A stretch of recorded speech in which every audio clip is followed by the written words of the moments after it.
ওয়েটারের আবার রেস্টুরেন্টে কি কাজ? এত ভূমিকা নাই তো ওয়েটারের। হ্যাঁ, ঠিক এই মেন্টালিটিটাই রেস্টুরেন্টে ইভেন হচ্ছে আমরা যারা হোটেলে সবসময় ফুড এন্ড বেভারেজ সার্ভিসে কাজ করি, দেখবেন কি আমাদের প্রতি এই বিরূপ মন্তব্যগুলো ভেরি কমন। এক্স্যাক্টলি, আমরা আসলে ওয়েটার, আমাদের দেখবেন যে মানে একটা খুঁটি থাকে না, শক্ত খুঁটি, আমাদের কোনো শক্ত খুঁটি নেই। আমাদের হচ্ছে এরপরে দেখবেন আমাদের ডিউটি শুরু আছে, শেষ নেই। তারপর আমরা অ্যাজ এ ওয়েটার আমাদেরকে মিনিমাম একটা শিক্ষাগত যোগ্যতা থাকতে হয়, ওইটা না থাকলে আবার হয় না। এর সাথে কি আমাদেরকে একটা কোর্স তো ডেফিনেটলি থাকতে হবে, না হলে আপনার গেস্ট অসন্তুষ্ট, মানে আপনাকে ইন্টারভিউতে বলবে, আপনাকে হায়ারিং এর আগে আপনার কোর্স দেখবে, আপনার এক্সপিরিয়েন্সটা দেখবে।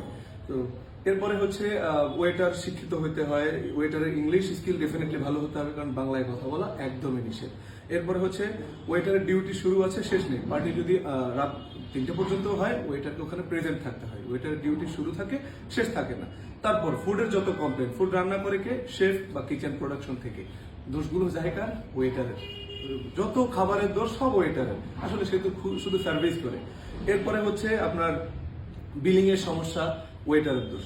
আপনি মোস্ট কমন একটা ব্যাপার দেখবেন কি, রেস্টুরেন্টে সেল হচ্ছে না, আর কারো কোনো দোষ নেই। কিচেন তো একদম মনে করেন যে প্রোডাকশনের, মানে দুধে দোয়া তুলসী পাতা। সব দোষ কার? সার্ভিসের। সব দোষ হচ্ছে ওয়েটারের। তুমি কেন সেল করতে পারো না? বলে যে তাদের ম্যানেজার হচ্ছে কোম্পানির চোখে একজন অপদার্থ একজন ব্যক্তি ম্যানেজার। তো সেল খারাপ হলে মালিক, মানে একদম টপ ম্যানেজমেন্ট থেকে শুরু করে সবার চাপটা আসে, প্রেশারটা আসে কারোর উপর? ওয়েটারের উপর। অথচ আপনাকে যখন রিক্রুট করা হয় ওয়েটার হিসেবে, দেখবেন কি ওখানে আপনাকে সেল করতে হবে বা সেল বাড়াতে হবে, এরকম কোনো মানে অ্যাপয়েন্টমেন্ট লেটার এরকম কিছু মেনশন করা থাকে না।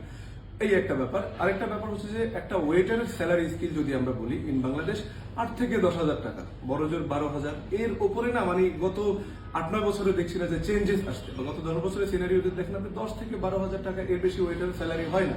আরে ভাই, আবার আপনি চাচ্ছেন কি এর হচ্ছে চুলগুলো পরিপাটি থাকা লাগবে, সুন্দর চেহারা থাকা লাগবে, ক্লিন শেভ, ডেইলি তো ক্লিন শেভ হতেই হয়। আমরা স্ক্রিনটাও নষ্ট করে ফেলি আমাদের। এরপরে হচ্ছে তার কাপড় চোপড় থেকে শুরু করে, তার জুতো থেকে শুরু করে প্রপার গ্রুমিং মেনটেন করতে হয়। এই টাকাটা কি আপনার 12,000 10,000 টাকা দিয়ে সম্ভব? একটা ক্লিনারের বেতন হচ্ছে ওয়েটারের থেকে মাঝে মধ্যে বেশি হয়ে যায়, একটু জাস্টিফাই করে দেখেন। তো আসলে আমরা ওয়েটারের প্রতি বিরূপ মন্তব্য যারা পোষণ করেন, সবার কাছে হাত জোর রিকোয়েস্ট করছি এই ভাবনাগুলো থেকে বের হয়ে আসেন। একটা কথা মনে রাখবেন যে যদি অন্যদেরকে দিয়ে বা অন্য ডিপার্টমেন্টের লোকজন দিয়ে ওয়েটারই ভালোই করা যেত, তাহলে আপনি আর ওয়েটার এরকম স্মার্ট এরকম শিক্ষিত হায়ার করতেন না।